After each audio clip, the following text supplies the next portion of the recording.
Nicolás de Cusa nació en el año 1401 y falleció en el año 1464. Nacido en la ciudad de Kues, la región de Mosela, actualmente en Alemania. Fue un filósofo, un teólogo y un jurista y cardenal durante la época del Renacimiento. Su formación académica es amplia. Estudió en la Universidad de Heidelberg, filosofía y teología en la Universidad de Colonia y obtuvo el doctorado en Derecho Canónico en la Universidad de Padua en 1423. Su sólida formación lo convirtió en una destacada tanto en el pensamiento especulativo como en la vida política y religiosa de su tiempo. Su carrera eclesiástica comenzó con fuerza cuando participó en el Concilio de Basilea entre 1431 y 1449, inicialmente en apoyo al conciliarismo, una corriente que defendía la supremacía de los concilios ecuménicos sobre el Papa. Su célebre obra de Concordia Católica de 1433 expresa estas posturas, proponiendo una visión de la Iglesia basada en la armonía entre las partes y la autoridad colectiva. En este contexto se relacionó con importantes figuras como Juan de Segovia, con quien compartió la idea de reforma y reconciliación eclesial, aunque sus caminos se bifurcaron cuando Cusa se acercó al papado. A medida de que la autoridad del concilio se debilitaba y se radicalizaban sus posturas, Nicolás de Cusa optó por apoyar al Papa Eugenio IV, convirtiéndose en un aliado diplomático y teológico. Fue nombrado cardenal en el año 1448 por el Papa Nicolás V y más tarde fue designado obispo de Brixen. En este cargo intentó implementar reformas eclesiásticas y disciplinarias, enfrentándose a la nobleza local, especialmente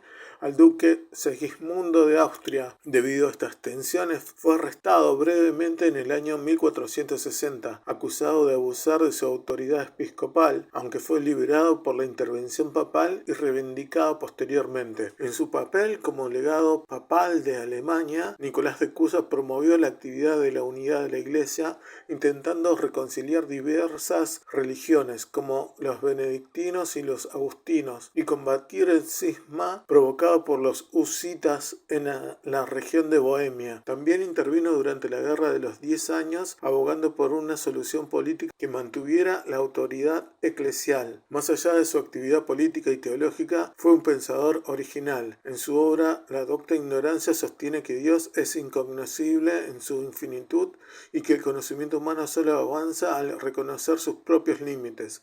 Su pensamiento anticipó rasgos del humanismo renacentista y ejerció gran influencia en el pensamiento moderno. En el siglo XV, en un contexto de profundas transformaciones culturales y espirituales, Nicolás de Cusa propone una filosofía teológica innovadora que se aparta tanto del racionalismo escolástico como del escepticismo absoluto. En su obra De docta ignorancia de 1440, Cusa introduce una noción fundamental para el pensamiento occidental, la docta ignorancia, es decir, un tipo de conocimiento que consiste en saber que no se sabe. Esta forma de sabiduría, que se asume como ignorancia ilustrada, es la única actitud adecuada ante el conocimiento de Dios, del mundo y de uno mismo. El concepto de docta ignorancia no debe confundirse con una simple renuncia al saber. Muy por el contrario, se trata de un saber más elevado, porque reconoce los límites del entendimiento humano frente al misterio divino. Esta idea atraviesa toda la obra de Cusa y se articula con su visión de la realidad como unidad compleja, donde los opuestos coinciden en un punto más allá del pensamiento discursivo. A continuación desarrollaremos los principales conceptos de esta doctrina. El punto de partida de la docta ignorancia es el reconocimiento de un Dios en cuanto que es incognoscible. Esta incognoscibilidad no implica que Dios sea irracional o caótico, sino que su infinitud trasciende radicalmente las categorías del pensamiento humano. El conocimiento racional se basa en proposiciones, comparaciones, distinciones, es decir, en formas finitas. Pero Dios es infinito, absoluto, sin medida ni comparación posible. Por eso, todo intento de conocer a Dios como se conoce a las cosas del mundo fracasa inevitablemente. inevitablemente. La mente humana puede concebir relaciones entre términos finitos, pero no puede pensar lo infinito de manera directa. De ahí que la verdadera sabiduría consista en reconocer que no se puede saber. Esta ignorancia no es un defecto, sino una forma elevada de conocimiento que permite aproximarse al misterio sin pretender agotarlo. Una imagen central en la obra de Cusa ilustra esta situación, la del polígono inscrito en un círculo. Un triángulo, un cuadrado, un pentágono pueden inscribirse en un círculo, y cuanto mayor es el número de lados, más se aproxima el polígono al círculo, pero jamás lo alcanza por completo, ya que el círculo es una figura curva perfecta, mientras que el polígono está formado por líneas rectas. De igual modo, el entendimiento humano puede aproximarse a la verdad divina, pero nunca la alcanza plenamente. Así como el círculo perfecto no es un polígono, la verdad de Dios no puede ser captada por conceptos humanos. Esta analogía expresa con claridad el núcleo de la docta ignorancia, un acercamiento asintótico a lo divino, sin pretensión de posesión o dominio. Para Cusa, Dios es el máximo absoluto. Esta noción remite a la idea de un ser que es todo lo que puede ser, sin límites, sin falta, sin opuestos. En Dios coinciden todos los atributos en su grado más alto. Es omnisciente, omnipotente, eterno, absolutamente uno. Lo característico de este máximo absoluto es que en él coinciden los opuestos. Esta doctrina es conocida como coincidentia oppositorum. Sostiene que en Dios no rige la lógica de la contradicción propia del pensamiento humano. Lo que en el mundo se presenta como separado y opuesto, el máximo y el mínimo, el ser y el no ser, el acto y la potencia, en Dios se encuentran unificados sin conflictos. Por ejemplo, en la realidad creada, el máximo excluye al mínimo. Lo más grande no puede ser al mismo tiempo lo más pequeño, pero en Dios el máximo y el mínimo coinciden, porque Él no está limitado por ninguna medida. De modo similar, en Dios no hay distinción entre acto y potencia. En los seres creados, en cambio, la potencia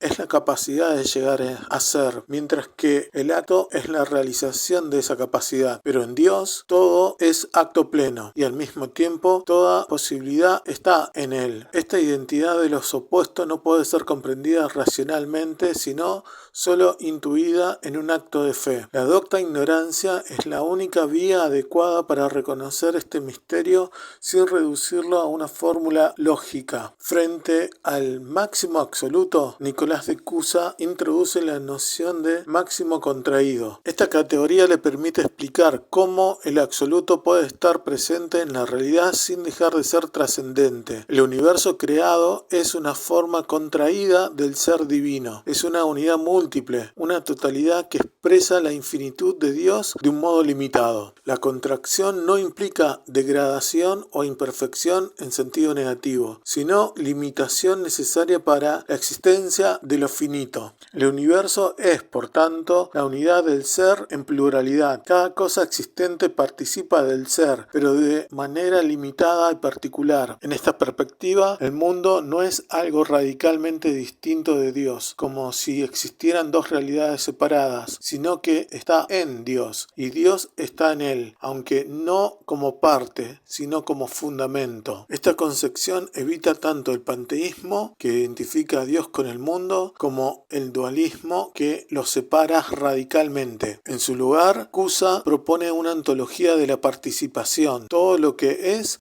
en tanto que participa del ser divino, aunque de forma limitada y plural. El universo entero es así un reflejo contracto de la unidad absoluta. El pensamiento de Cusa culmina en la afirmación de que el universo es simultáneamente máximo contraído y expresión del máximo absoluto. La pluralidad de lo real no es una dispersión caótica, sino una manifestación ordenada del uno. En cada ser finito se busca lo uno máximo, aunque solo pueda encontrar encontrarse parcialmente. La historia del conocimiento humano es, en esta lectura, la historia del deseo de unidad. El saber, la ciencia, la filosofía e incluso la fe son intentos de aprehender la totalidad a través de lo fragmentario, pero solo la docta ignorancia permite mantener la tensión entre la pluralidad y la unidad, entre el conocimiento finito y la verdad infinita, sin caer en el reduccionismo ni en el escepticismo. Este movimiento de ascenso hacia la unidad y de descenso hacia la pluralidad encuentra su ejemplo supremo